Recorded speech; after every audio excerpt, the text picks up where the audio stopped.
What is up, folks? NYKia31 here, bringing you OS Vets Online franchise. This is game number 11 for JETS Jets against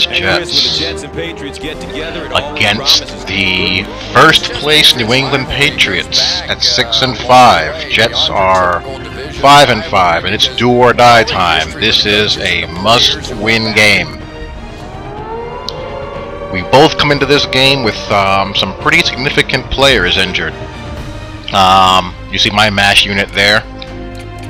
AC Poe, my explosive vertical threat, is out. And he lost Sterling Freeman, a guy who he drafted after Season 1. Just a beast of a running back who's been pretty much the best back in the entire league since the day he was drafted. And plus, he has Gronk out for the season. Matching up. So I'm starting in Poe's place, a guy who I drafted this offseason in the 4th round, by the name of Jaden Thomas. Good vertical threat receiver, 94 speed, 91 acceleration, very good after the catch. He's got a 94 agility, 97 spin move, 99 juke move, 93 elusiveness. Catching is 74, route running 75, catching traffic 74, spectacular catch 73. Release 71, jumping 83, 73 overall with a B potential. So I'm kind of curious to see, and he can return. So I'm kind of curious to see how he matures actually. They'll start at the 20. But he has to step up and hold the threat outside, or hold the fort out, one of my outside spots for the next 2 games. This game actually featured I don't really want to call it a controversy, but a civil disagreement. Let's put it like that. About the 25-yard line. Short throw to the left. How could I best describe this? Well, he's wrestled down around the 36.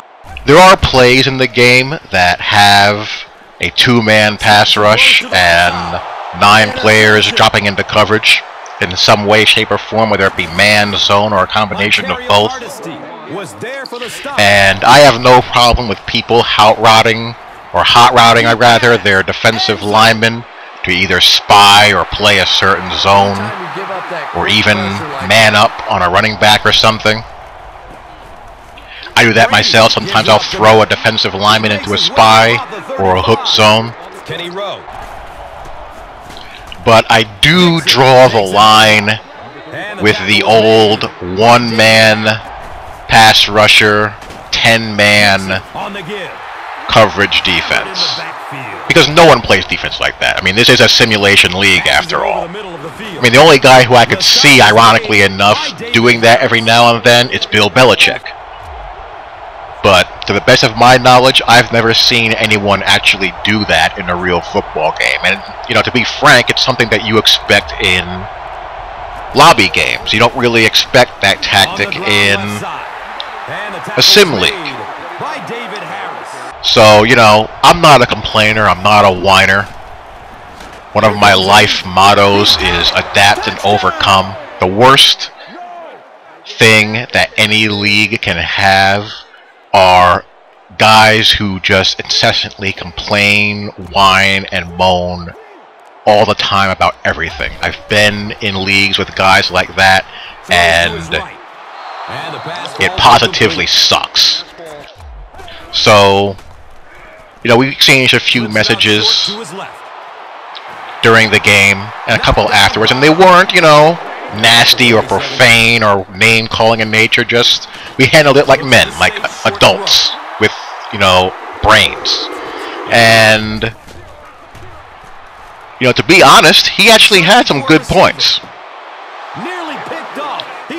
You know, his point is, and I agree with him, that it's pretty much impossible to disguise defenses in this game. You really can't do it. The defense pretty much gives away the play pre-snap virtually all the time. So I understand the logic between making pre-snap adjustments to your defenders to disrupt people's go-to reads. I get that. But, you know, this right here is just dumb. The whole one-man pass rush, the entire line is just kind of buzzing around, and we've all seen that one pass rusher can beat all 5 of those blockers because there's no tandem pass blocking. They just pass, you know, pass rushers along. So if you have a Hoss there, he can easily just weave his way through all 5 of those guys. So, and I explained to him, you know, I have no problem with a 2-man pass rush. There are plays in the game that do that. So if you want to create those plays, or, you know, play mad scientist with your defense and mix in 2-man pass rush, or, you know, drop linemen back and replace them with blitzers, I mean, knock yourself out. But I think the 1-man pass rush, 10-man drop back is a little extreme. So basically this game became a chess match between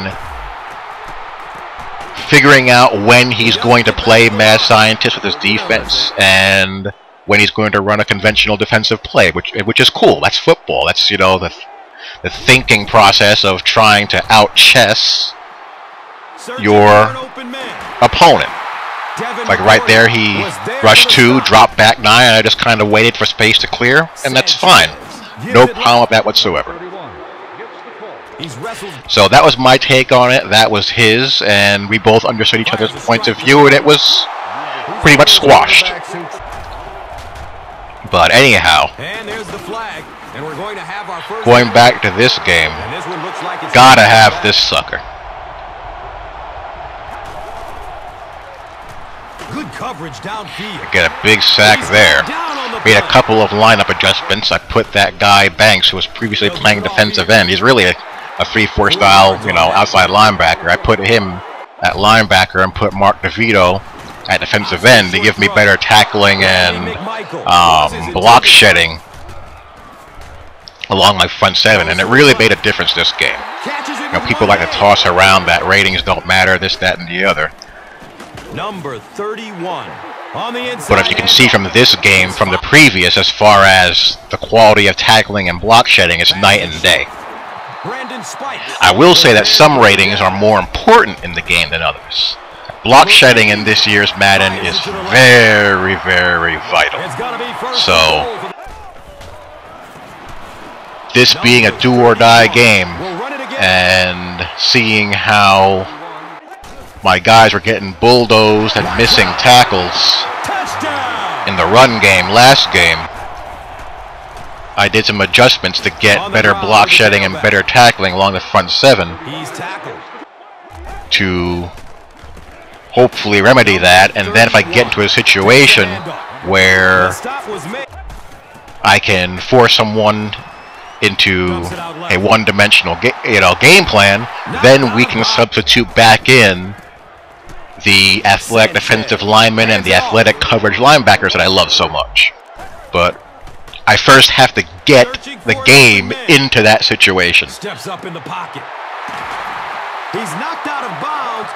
Mike Thomas going over the middle and through the woods. I've been a little bit lazy as far as doing in-game live commentary. I haven't forgotten about that. I will be resuming that again in the very near future. As thankfully I recover a fumble from Joe McKnight. McKnight does that, which is why I can only touch the ball maybe 3 or 4 times a game. Throws to his right. Boom! The rookie steps up there. First and goal for the Jets. And good old Mr. Hardesty pumps it in there for the touchdown and to give me the lead. He's searching for a receiver. Tom Brady doing what he does as he's starting to establish Aaron Hernandez now a little bit. Dixon on the give. You see that tackling? I wasn't getting that last game. But I hate getting that bull rush animation that flops me on the ground in running situations when I don't want it. It is useful if you have a blitz coming in behind it, but if you don't, it can lead to a big time game. There's no one there to usually pick up, you know, the slack. And there we hit Mr. Giselle before we can get that play off.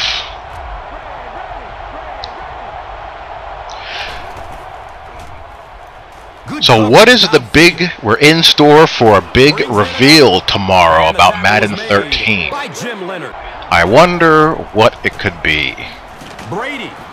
I don't know. You know, truth be told, I don't really care one way or the other. Because regardless of what it is, the majority of the videos and the comments about it are going to be negative. That's just the way it is. So what difference does it really make what it is? I mean, they can announce tomorrow that anyone who pre-orders the game this week will be able to tag team Giselle with Tom Brady for a weekend, and people will still complain. So, whatever. I'm not going to speculate. Just wait for the news to come out and wait for the, you know, dang game to come out, and then we'll see what's what. Throws the deep pass. The Rook getting vertical. Big play.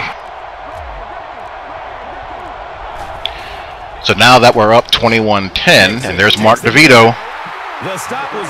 Hopefully I can get another stop, and we get a turnover, a rare turnover.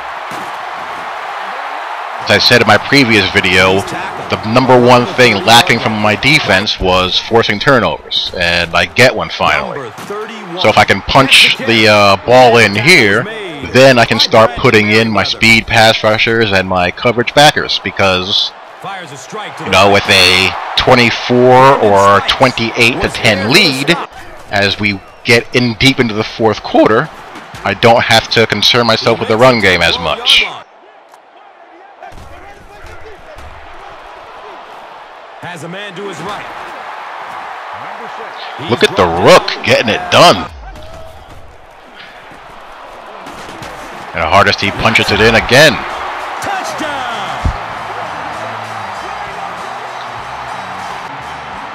Always love when the kicking meter lags. And the extra point goes about 10 yards wide. Dixon takes it so right now 27-10 with 4 and change left. I'm not really worried about the running game. He can run all he wants. DeVito again. What a difference on the edge he makes as an anchor. Makes the throw over the middle. Pay the price. Speed edge rushers now. And I was in there. I was able to come in there with Connor Barwin, another 3-4 outside linebacker who I signed, who is a good pass rusher. He has an 87 power pass rush move. And he's crushed as he lets it go. So why not sub him in at the end when the situation calls for it? And I have Manny Lawson on the other side, although Manny Lawson doesn't really do much of anything in this game.